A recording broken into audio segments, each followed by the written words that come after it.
So, refueling has been out of Formula One since 2010 in order to make the sport more financially viable.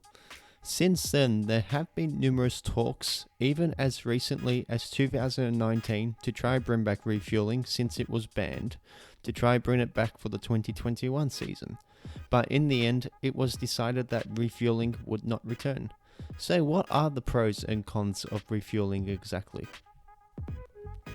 For the pros, refueling does add another element to strategy. So it does allow more variation in strategy. So if you wanted to, you could fuel up for longer stints if you wanted to go for less pit stops, or if you wanted to gain more track position and perhaps try get lucky with a safety car, or you could fuel for a shorter stint to try get an undercut on an opponent. But then again, according to James Allison, it could actually become more predictable if refueling were to come back, as the strategists will know when the cars will have to come into the pits, as they will be running out of fuel, and obviously strategists would be able to tell when a car is running out of fuel. So this won't actually create much of a surprise for strategists if a team wants to do an undercut or an overcut. I guess the second pro as well, this is a pro for some, not for everyone, is that I guess it makes pit stop action a little bit more exciting. So obviously you're not just putting on tires, you're also putting in fuel into the car, and it could create more mistakes for the mechanics, and that could perhaps create more pit stop action and make things a little bit more exciting. Although for me personally, I probably don't lean that way. It just makes things more dangerous, which is something I'll touch on a bit later. Another pro as well is that it does create a quicker car during the race for more parts of the race as well. So drivers as well have been pushing for lighter cars in Formula One these days, and with refueling coming in, you'll be able to obviously have a lighter car with less fuel in the car, and in turn that will make the car faster in the race. So there's a pro right there. The last pro, or the last outstanding pro rather, I think, is that it would allow lower end teams to qualify higher, since they could carry less fuel and opt for a shorter stint to begin the race. Although obviously a direct con is that's not really reflective of the true car pace, and that could probably just see them just drop positions during the race. So now to the cons, and as I've already touched on, it is potentially dangerous, as we've seen incidences in the past where things have gone wrong.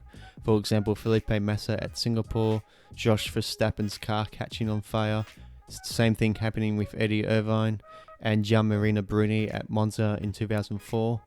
So that does show that refueling can be really dangerous. We're lucky that we haven't had a fatality related to refueling yet in Formula One, but that could change if we were to bring it back. So just for that reason alone, you wouldn't want to bring it back.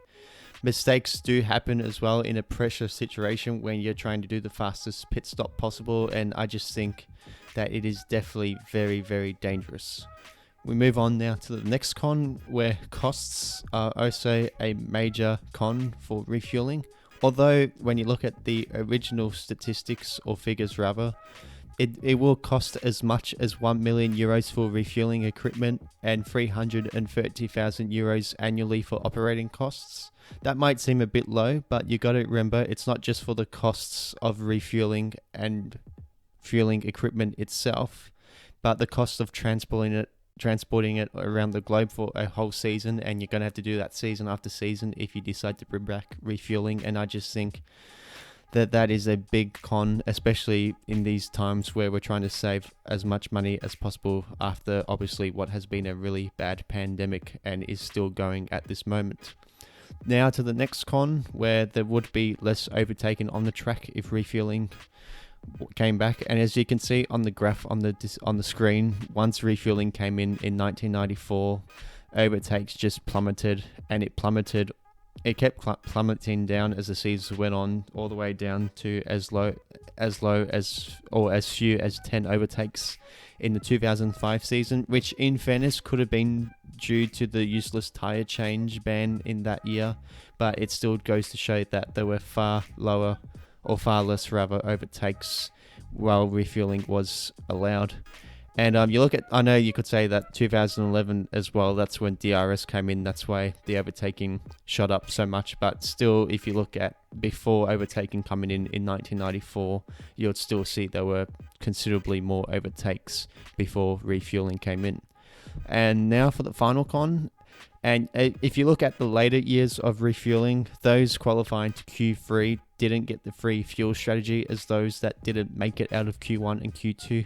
And albeit you could qualify further up the grid, which is obviously helpful for track position, it might not benefit you, as you wouldn't get the free fuel strategy, and very often, as was the case, if those that ended up qualifying 9th or 10th would actually finish lower in the lower end, or at least lower than where they originally qualified in the race. So for that reason as well, you could say that refueling is something that is not needed to come back into Formula 1.